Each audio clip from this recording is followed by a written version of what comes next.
What's up, people? Welcome back to another video about the winners and losers from the weekend. I'm Sam, and I've got my special guest this week is Will from Under the Arch podcast. Will, how are you, mate? Thanks for coming on. Not bad, mate. Yeah, glad to be here.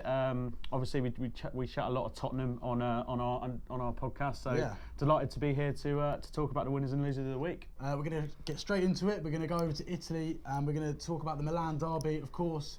A fantastic game of football at the San Siro the other night. Inter Milan 4, AC Milan 2. AC Milan 2-0 up at the break as well. 38-year-old Zlatan Ibrahimovic getting a goal and an assist before the break, before Inter storming back in the second half, and Romelu Lukaku scoring again and winning the game really at the end for Inter. What were your thoughts on sort of the whole derby really? I think it was interesting because it very much feels like Inter and AC are both sort of, Inter more so, but they're both rising back to the top of Italian football like they were a few years ago now. Inter Milan obviously now top of the league on goal difference ahead of Juventus, which we'll get onto in a sec. But I just thought it was fantastic that Inter Milan showed the fighting spirit to come back against AC. It's not an easy, the derby's never easy. It's obviously one of the last that's going to be at the San Siro. So it had that little bit extra meaning. Four goals, just over not a massive amount of time. I thought it was really good from Inter Milan, so a definite winner this week. Yeah, so let us know your thoughts on the Milan derby. Let us know if you think Inter will go on to win the title. We're going to cover Juventus soon, and let us know your thoughts on AC Milan, obviously an old giant, sort of mid-table in Italy. Let us know your thoughts on their season as well. We're going to go back to England. We're going to go to one of the only surviving games of the weekend due to that storm, which we'll cover soon. Sheffield United and the job that Chris Wilder is doing. It is quite simply remarkable what they're doing at Bramall Lane. They won again, 1-0 down with 5 minutes to go to the half-time against Bournemouth, and they came back and they dug deep and they got themselves a massive 3 points. And now, not only are they above Spurs, they sit 2 points off Chelsea, who are in fourth. What are your thoughts on the job Chrissy Wilder's doing? I think he's doing unbelievable. I think a lot of people wrote him off when he came up with Sheffield United this season. Everyone sort of thought he's not cut out for it. They haven't got the squad for it. They haven't got any of the ability. The thing he's doing with the overlapping centre backs, it's just unbelievable. It should, on paper, it should not work, but it does. You've got essentially players like Chris Basham overlapping as a centre half. It's unbelievable. What is that? It shouldn't work, but it does. It's one of those things. We were having this discussion yesterday, actually, and I said, I think it's a weird situation at Sheffield United because, you've got Villa, who spent loads of money. Fulham, the year before, spent loads of money. I actually think the passion and the raw emotion from managers outweighs hundreds of millions that you can spend. Do you think he deserves a bigger job, Chris Wilder? Do you think he'll stay at the end of the season? Do you think you should go somewhere I think bigger? No disrespect to No, Sheffield United, absolutely not. I think he could. I don't think he will because he loves the club. Yeah, he's a Sheffield lad. I mean, we were speaking just before. I'm a Torquay United fan, obviously, and he actually took the job at Northampton the year Torquay got relegated and essentially sent Torquay down. So you're not his biggest. His biggest fan, no. But that was what I mean. You're looking. That was only like 6-7 years ago. Yeah. So the rise he's shown to get up Sheffield United to the Premier League is just remarkable. Yeah. I think. So again, let us know your thoughts on that. Let us know the job you think Chris Wilder's doing. Does he deserve Manager of the Year? Will Sheffield United finish in a European place? And will Chris Wilder still be at Bramall Lane come the start of next season? We're going to stay up north. Everton. Carlo Ancelotti, you were quite looking forward to covering this one. Yeah, definitely. They won 3-1 against Crystal Palace. Another good win for them. They're now only a couple points or even a point off Tottenham after they were in the relegation zone it's crazy. A few weeks ago. He's done a great job since he's come in. Absolutely. Don Carlo. So your thoughts on their performance on the weekend and how the job Mr. Ancelotti's doing at Goodison? I think Carlo Ancelotti's in absolutely superb. I think the thing is with Everton, especially, that they finally got a good manager. It's taken them this long. They've gone through some absolute tripe. And they finally got a lot of money as well. Yeah, they've spent so much money and nothing's happened. A lot of dross. Exactly. I think he's rejuvenated Moise Kean, which is unbelievable. I really think Ancelotti could be the man to finally get Everton some glory, whether that be a trophy or a top 6 finish. But there just seems to be a lot of good teams up at the minute, which makes it a little bit harder for Everton. But next season, I think with a fresh start, I wouldn't be surprised if they were in and around the top. It's an interesting race for Europe this season. All the teams that struggled at the beginning now starting to find form. All the teams that changed their managers finding form. Everyone's sort of fighting for a European place. It's quite funny we find Arsenal, who also changed their manager, still haven't moved a single spot. We can have a little chuckle at that. Yeah. But what do you think about Everton? Again, Europe? Could Not quite Ancelotti this do it? year. No? Not quite this year. I don't think they have the legs. I think you look at how horrendous that start was. I just don't think they have the legs for Europe. Next year, like I said, fresh season, give Ancelotti a full window. Yeah. And I think you could see some really impressive stuff at Everton. Another game that survived the storm this weekend. Just about. Just it was about terrible some pitch, horrendous wasn't it? conditions down at the Den at Millwall. But they dug in and they got themselves a clean sheet and a win.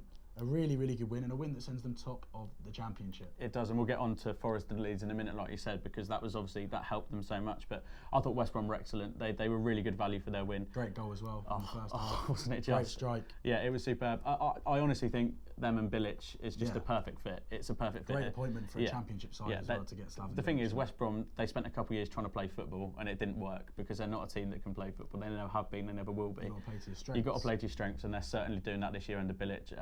I think what's really interesting is the FA Cup game against West Ham. Yeah, because that's they obviously played Bilic. Played their second team as well. And yeah, exactly. We covered that in one of these videos a few years ago. But once again, West Brom are a winner. They go top of the Championship. And they got a couple of good young players coming through. Nathan Ferguson. Yeah. They got Dianago as well. Yeah, Diangana on loan from West Ham. A couple of really good players down at the Hawthorns. West Brom top table going to win the league? I think they'll win the league. I think Leeds will fall apart. They always do. I don't want to sing the song, but I think they'll fall apart. Yeah, I don't think they have it in them to. All right, let us know. West Brom, are they going to be the Championship champions? Will they come up, or you never know? Look, there's still a long way to go. So a lot of football to be played. But a team that are falling apart, like you said, Leeds United. They lost again on the weekend. They lost 2-0 at the City Ground to Nottingham Forest. A game where, again, it was sort of a game where they weren't terrible. They just couldn't score a goal. No. They brought in that Augustin on loan from Leipzig. Yeah. He came on. I don't think he touched the ball. Patrick Bamford is not. He's woeful. Yeah, he's just woeful. not good enough. He's never been good enough anywhere he's gone. I don't understand. He'll get you 8 goals max a season, maybe 9. Penalties as well. Yeah, all of them. He's not going to win. He's not a match winner, and that's what I think Leeds need. They need a bit more of a match winner up front, and that is going to cost them. I think again. We 100%. Saw it last season. Your thoughts on Forest, actually? I think Forest are my other pick to go up. I know Fulham are in really good form, but I think it's about time now. Forest. Nottingham Forest, we definitely pick as a winner this week. Yeah, 100%. They've got to be a winner, and Leeds have got to be a loser as well, haven't they? Let's talk about some of the losers. Borussia Dortmund over in Germany. Yep. 2-1 up away at Leverkusen. They had Haaland in the lineup. They had Sancho. Sancho got a goal as well. VAR also taking some of the headlines out in Germany in this game, but they lost the game 4-3. So Lucien Favre, very good going forward for his Dortmund side. Defensively, it just seems they're just trying to outscore whoever they play because they cannot defend. 100%. Yeah, I mean that's the thing about Dortmund. They are just trying to outscore teams. They're not trying to defend. And ultimately that's going to be their downfall. Bayern Munich, I know, only got a draw, but they seem to defend excellently week in, week out. And I think that's going to be the difference come the end of the season, because losing 4-3 to Leverkusen, with greatest respect, I know they're not a bad team, that's not going to win you any trophies or anything like that. And they just seem to be a bit of a feeder club, if I'm honest. It won't be long before Sancho goes. Before maybe even Haaland goes somewhere. I don't think it'll be too long at all, because he's just banging it. I know it's the first game he didn't score in this week, isn't it? So I hope you're feeling all right. Yeah. But yeah, disappointing again for Dortmund. 100%. Dropping more points, not really necessary either. So let us know your thoughts on that. Are Dortmund a feeder club? Where do they go from this defeat? What do you think Jadon Sancho should do come the summer as well? Juventus? Yeah, I couldn't quite believe that one. I mean, we were just speaking about Conte and Inter. And Inter being top. And now Juve second with CR7. I mean, I think you could have any players in that team. He scored a good goal though. He did, yeah. I think you could have any players in that team there, but I just don't think Sarri's got it. He's not a proven winner, so you take someone like that to a club like Juventus, I don't think it's a good match. I think it was a mistake getting rid of Allegri as well, so I think they're paying the price for that, and it wouldn't surprise me if Inter went on to win the league. It was a famous win for Hellas Verona, but it's just a very strange defeat for Juve as well. They didn't look very threatening really at all. I think Verona were well not. I think they deserved. They were worth the win, 100%. Well worth the 3 points in that game. 100%, yeah. I think they've got it in them to do something. So let us know, who do you think will win Serie A this season? Obviously Juve dropping points, Inter going top of the league. Christian Eriksen, will he win the league at Inter after leaving? Well, he made a statement, didn't he? Yeah, he made a statement about winning trophies. Yeah, shut up, Christian. Our final losers, Our final loser. We spoke about Everton and the great job Carlo Ancelotti is doing. However, another disappointing defeat for Crystal Palace, which means they haven't won since Boxing Day.